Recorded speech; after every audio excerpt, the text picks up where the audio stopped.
Okay, Momshies. We're gonna check my waistline. Kasi I've been doing intermittent fasting.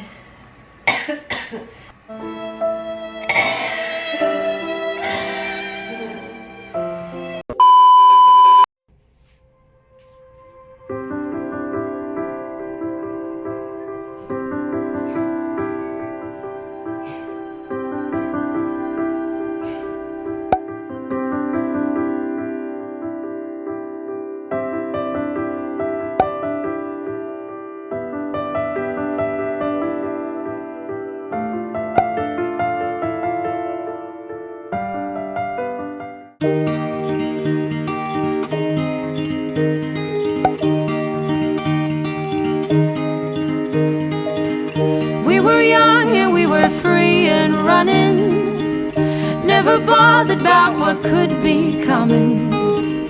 Every day we danced and life was smiling. We were young and drunk in love.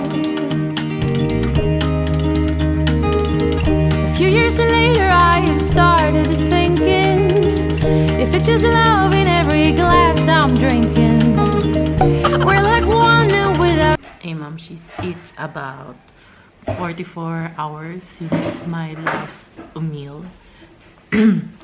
So I checked my urine using these ketone sticks, and I wanted to see if I'm in ketosis or fat burning mode, and ta-da!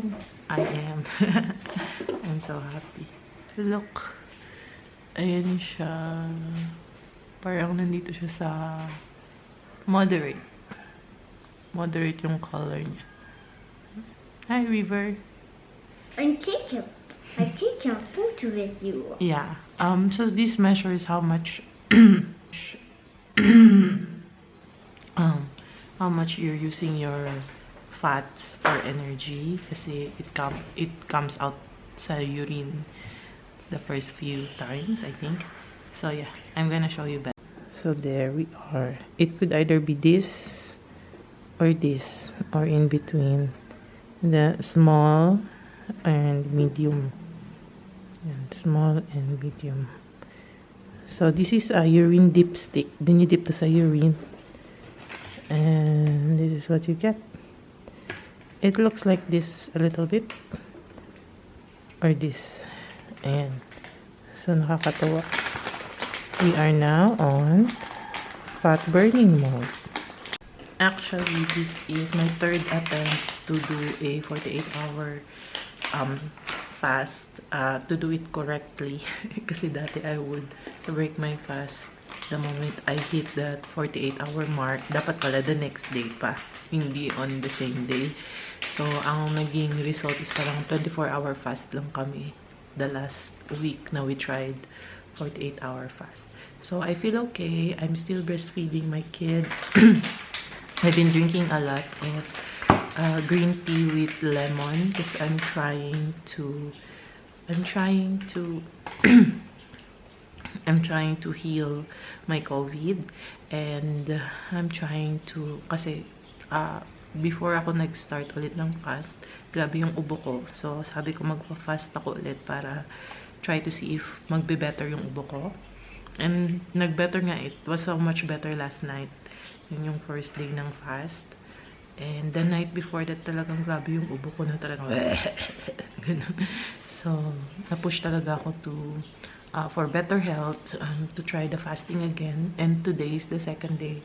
I don't feel headaches. I don't feel hunger pangs. It's so much better now. Parang mas naka-adapt na yung katawan ko sa fasting or using fat as energy kasi sa carbs. Kasi before talagang ang dami kong withdrawal symptoms. Ngayon, much lesser. And also, patapos na yung period ko. So, parang feeling ko mas nagbabalance na yung katawan ko ngayon. So, yeah. It's just difficult to feed the kids kasi the food is right in front of you, like right now, and kumakain siya ng snacks. Pero,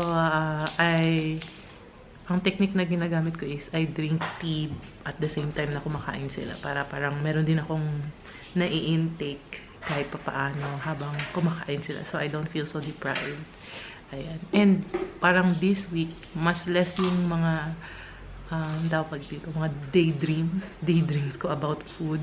Mas nag-lessen sila. Also, at the same time, I'm trying to be busy with vlogging and taking care of the house and the family.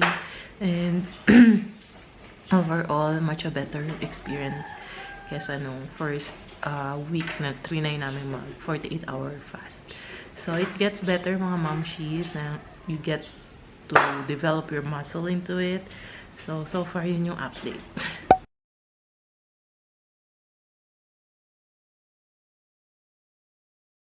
Hey Momshies, so now is natapos ko na yung 3 days fasting. And today is day 4. This is the day na I'm gonna break my fast today. And I think I'm ready. I'm ready to break my fast. Hindi na ako mag-extend.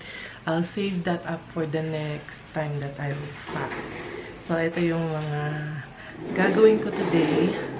Mag-exercise ako para tumaas yung nice yan. Tumaas yung growth hormones ko. Pag tumaas kasi yung growth hormones mo, the next time you eat, magdo-double yung muscles mo. So, yung amino acids, papalitan niya yung mga proteins sa pinag-exercise mo. So, yun yung understanding ko na. So, ayun, biglang nagdede si Rain. So, during my fast, hindi naman nawala yung milk ko. Nandyan pa rin siya, even though na supposedly kasi mag-win na kami ni Rain. Kaya, siguro, hindi ko ma-recommend yung fasting if yung baby mo is less than 6 months old, na dependent pa talaga siya sa breast milk, or less than 1 year old, na hindi pa siya kumakain ng maayos. So, since Rain is now 2 years and 4 months old, I think it's okay kasi I'm trying to wean him na. So, if ever man mawala yung supply ko, yun, success yung weaning. Pero so far, hindi naman siya nawala yung breast milk ko. But I have my other friends, sabi nila nawala yung breast milk nila when they do intermittent fast. So, ayun. Yesterday was the hardest day, day 3 for me. Harder than day 1 and day 2. Ang theory ko is, hindi pa sanay yung body ko na gumamit ng fats for fuel. So, medyo nag-aano pa sila, nagkukulang pa sila sa fuel when it comes to using fats. Let's So, take a picture with you. yes, you're there. Say hi. Hi. Ang na-check ko everyday is yung waistline ko, which is what I wanted to reduce. Kasi it's an indicator of health, kung gaano ka-fatty yung liver mo, kung hip to weight ratio, something like that. So, sa akin ngayon, yung final measurement ko ng aking pinakamalaki part ng waist ko sa may pusod is 25 inches and about 0.8, 25.8. And I think yun na talaga yung aking ideal. Kaya hindi na yun magbabago. Nandun na talaga naglalaro yun. And also, I feel like meron pa rin akong belly pouch. A little bit. Hindi talaga siya mawawala. Kasi, probably because of cortisol. So, cortisol causes you to store some fats on your belly area. So, yun yung mahirap tanggalin. So, yung next step ko, probably how to deal with cortisol. Kasi, yun talaga yung hindi nawawala sa everyday life is everyday stress. So, hindi pa rin ako makapaniwala. Momshies. Kaya ko pala itong gawin. Oh my God. So, ito na yung itsura ko with our workout gear. Nabili ko lang to sa Shopee. I'm gonna link it below. And can you remember ano yung itsura ko when I first got this? Ito yung itsura. Kasi putok na putok ako, guys. So, ayan. Ito na ang result ng ating 3-day water fast. Sobrang laking difference. So, mag-exercise na ako so that I could break my fast. And, ayan. Let's let's do the exercise together. Why are you there, Rain? Hmm? Papa, cute man ikaw. Go away, Rain, go away. Mama's gonna exercise. Go away. There. Watch you. You wanna watch me? Yeah. Kulitin talaga. Watch you. Wanna watch me? Okay.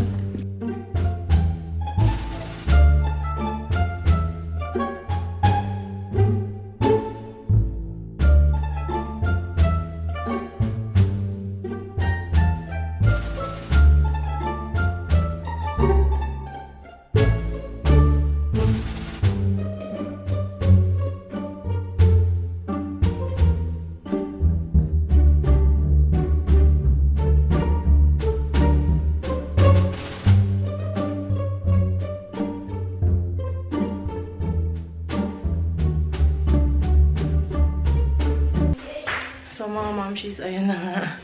Sobrang hindi pa ako sanay mag-workout. Halata naman, no?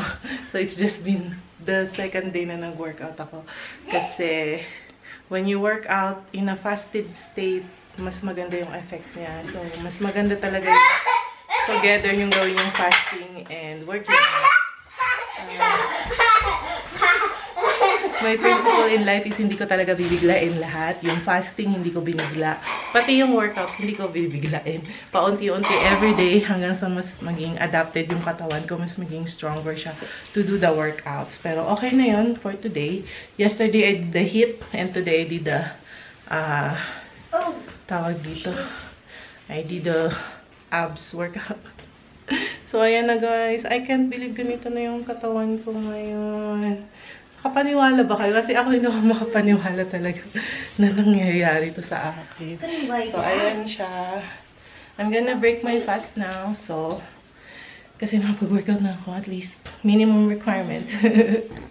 So, i-break ko na talaga siya today. Kasi, even though I feel okay, I think later ko na gagawin yung longer fast pa talaga. Kasi, if you didn't know, yung simula talaga ng journey ko is January 10. Hindi talaga ako biglaan na hindi kumain the whole day. 3 meals a day, 2 meals a day, hanggang 1 meal a day. Ang recommended niya is 2 weeks to do that. Pero on the second week, I started doing alternate day fasting. So, ngayong araw kakain ako, the next day hindi ako kakain. Ngayong araw kakain ako. So, third week, nagkasakit kaming lahat. So, walang fasting. And bumalik lang ulit ako ng 4th week. Hindi gumagaling yung ubo ko from COVID. So, talaga, sabi ko, siguro I'll try to fast. Ngayong weekend, ng 3rd week, nag-start ako ng last meal ko Friday. So, ito na tong fasting ngayon. Itong 3 days fasting na vlog na to. Nag-start akong hindi kumain ng Saturday, Sunday, and yesterday, Monday. And today's the last day. So, since gradual naman ang pag-train ko sa katawan ko, hindi ko na ipupush yung 5 days or 7 days na ginagawa ni Dada. So, ayan. Hanggang dun na lang muna talaga ako. And so far, I'm so happy with the result. Number 1, nawala yung ubo ko. So, probably after 10 days ng aming just tomorrow, I will probably have a negative test. Pray to God. Na negative na ako. And kaming lahat dito sa bahay. And wala na akong symptoms, wala na akong sipon, wala na akong ubo. Yun yung number 1 reason why I started this 3-day water fast. And then, today, like I said, I'm gonna break na my fast kasi number 1 goal is achieved. Secondary na lang talaga tong aking waistline kasi hindi naman siya nagbago. It stayed at 26. Pero I felt like yung katawan ko is much naging leaner.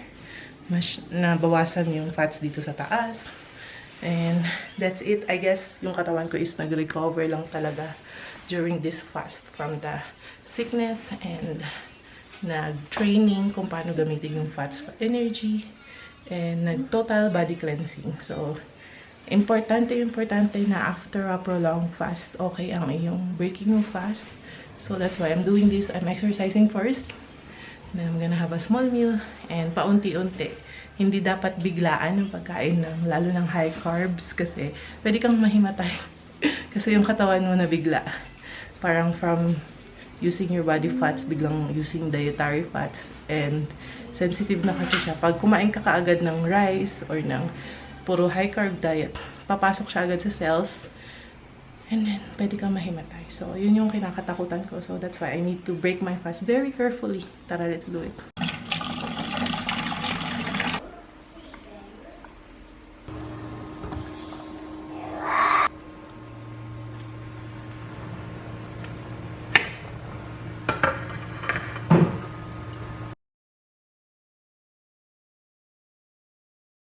Okay, Moms.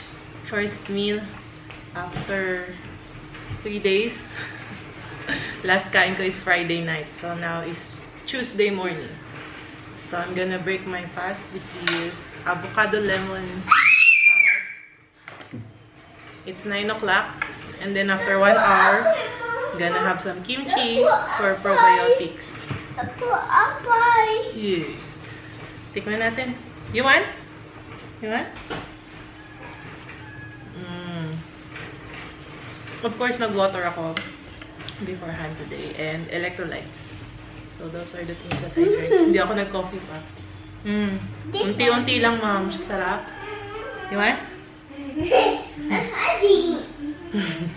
You're hiding. Oh my God. So good.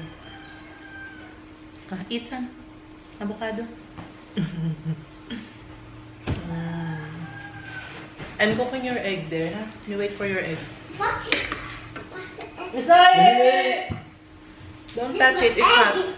That's your egg, yes, that's your egg. Don't touch it, huh? Why are you biting me? You did it? You did it? You did it again? Yucky!